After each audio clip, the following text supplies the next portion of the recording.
observation system that provides data to scientists worldwide. NPR's Nate Rott reports. The Ocean Observatories Initiative has provided real-time data on the world's oceans for a decade. It's made up of more than 900 scientific instruments, some calibrated to withstand the intense pressure of the deep sea. And it's helped researchers better understand marine ecosystems, ocean currents, and the effects of global warming. Starting this month, the National Science Foundation says it will begin removing instruments from the system, which cost nearly $50 million annually to operate. The Heritage Foundation, a conservative think tank, recommended closing the system in its Project 2025 playbook, calling it a source of, quote, climate alarmism. Nate Rott, NPR News. I'm Corva Coleman, NPR News. For more of today's news, check out NPR News Now, wherever you get your podcasts.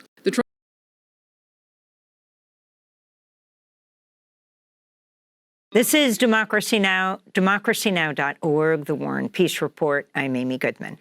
The Trump administration has begun dismantling the Ocean Observatories Initiative, a network of more than 900 ocean floor sensors that collect critical data on marine ecosystems, ocean currents, and global climate data. The deep sea sensors were installed a decade ago at a cost of $370 million funded by the National Science Foundation.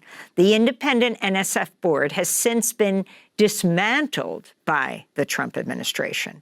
The decommissioning of the sensors has already begun and is expected to be completed next year. Meanwhile, the Trump administration's push to expand deep-sea mining and loosen fishing regulations.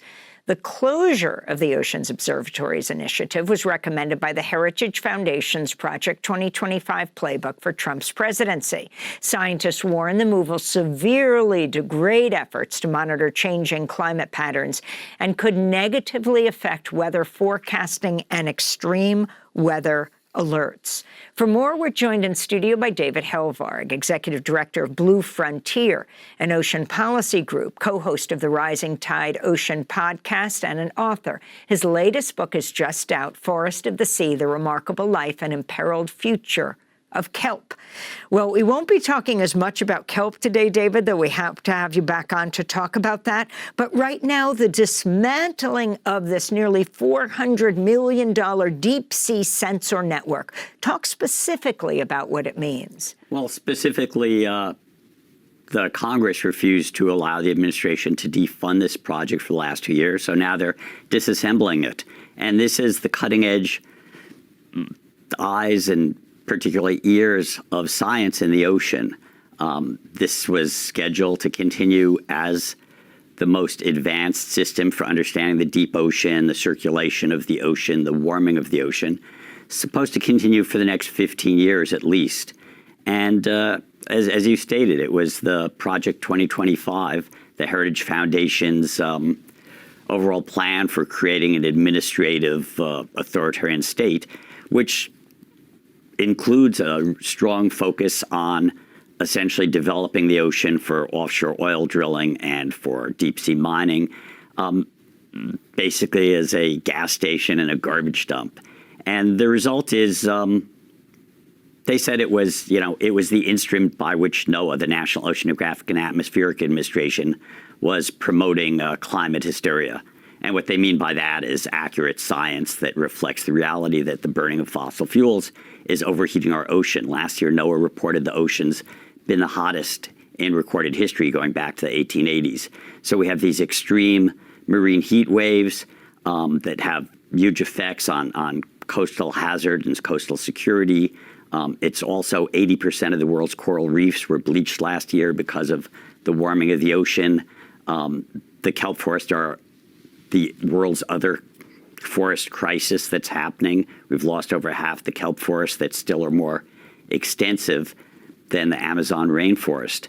And so we're in this crisis, and they're blinding us to understanding that crisis, because our understanding would direct us to rapidly transition off of fossil fuels, which are overheating and acidifying our ocean, and it's a scary moment. So scientists have warned that dismantling the system will severely degrade the accuracy of weather predictions and El Nino forecasts.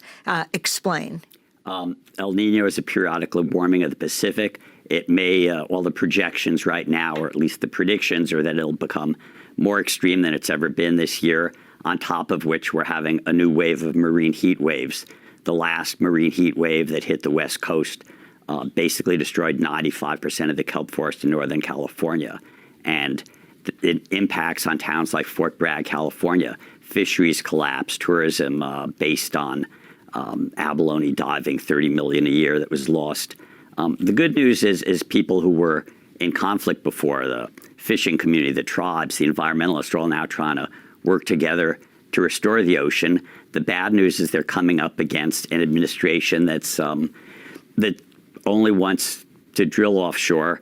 And I've talked to the AFL-CIO in Rhode Island, where they've twice had to drop tools. You know, they had 80% completion on the Revolution wind farms off Rhode Island, which, when they're completed, will not only provide clean energy to the communities onshore, but reduce utility bills for 400,000 people in Rhode Island and Connecticut. On the West Coast, people are out of work because of the loss of kelp and fisheries. And, so it doesn't make economic sense. I mean, we're literally at the point where it's cheaper to produce clean energy than to produce coal and oil, which were great energy systems for the 16th and 19th century. Today, in the 21st century, we're just facing off against greed and ignorance, really. In the context of all this happening, Yeah. if you can just talk about the main thesis of your book, Forest of the Sea, The Remarkable Life and Imperiled Future of Kelp. It's the world's other forest crisis that people don't know about. And people don't understand that there are over thousands of species that depend on these forests, these algal forests in the sea. I have a chapter called Kelp is the New Coral. They're like the ivory and ebony. And it's not just the beauty that I experience when I'm diving in it. It's, salmon and herring and cod depend on kelp, as do leafy sea dragons and wolf eels and whales. And people say, well, I'm not there. Kelp provides alginine, which is a emulsifier that's in our food and our cosmetics and our pharmaceuticals. So every day, the toothpaste, the shampoo we use, the ice cream we eat, have kelp in them. And that kelp, the wild kelp, is the mother seed for an aquaculture industry that's 40 million tons a year for food and production. We're now growing. People don't know. We've switched. There's more seaweed. There's more sea farming than there is wild capture in the ocean. We're 130 million tons of seafood is grown versus 90 million caught out of the wild. What kills kelp? What kills kelp? Like coral, it used to be mostly overfishing and pollution, and today it's marine heat waves driven by climate change. And they literally, the last marine heat wave, similar to the one that's going to approach this late summer and early fall, wiped out the kelp. It weakened it. Kelp and coral both have temperature effects. When Alaskan waters in Prince William Sound go from 46 degrees to 76 degrees, kills the kelp. Just like when the Florida reefs went to 101 degrees in 2023, it killed the coral.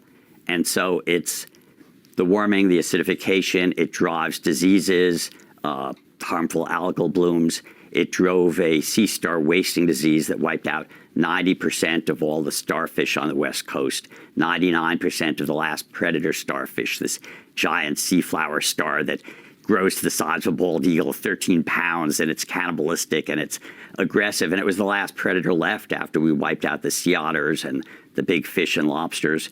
And so when the sea stars died off, the little urchins came out of their hidey holes, reproduced 10,000%, ate all the kelp, and turned these incredibly productive kelp forests into urchin barrens. And that's happening not just in California, but in Australia, New Zealand, Norway, around the world. And again, it's larger than the Amazon rainforest, and people don't know about it. People at least know coral is in trouble. They don't know that the world's kelp forests that cover over a third of our coastlines, up to a third, is equally in trouble. And, I've got dual feelings. One, yes, it creates $500 billion of goods and services for us humans. But also it's just, when I'm down there looking up at the cathedral light with some curious harbor seal, chewing on my fins, it's otherworldly. I mean, we're literally spending $5 billion right now on the Aurora Clipper to send a probe to Saturn's moon to see if it has an ocean that might have life. And the Europa, moon might have an ocean. We have an ocean. It's full of life. It's at risk. And we need to better understand the other 71% of our blue marble planet to protect it and not to let a few greedy individuals and corporations destroy it. David Hellbarg is author and also executive director of Blue Frontier. His latest book just out, Forest of the Sea, The Remarkable Life and Imperiled Future of Kelp. Thanks for watching Democracy Now!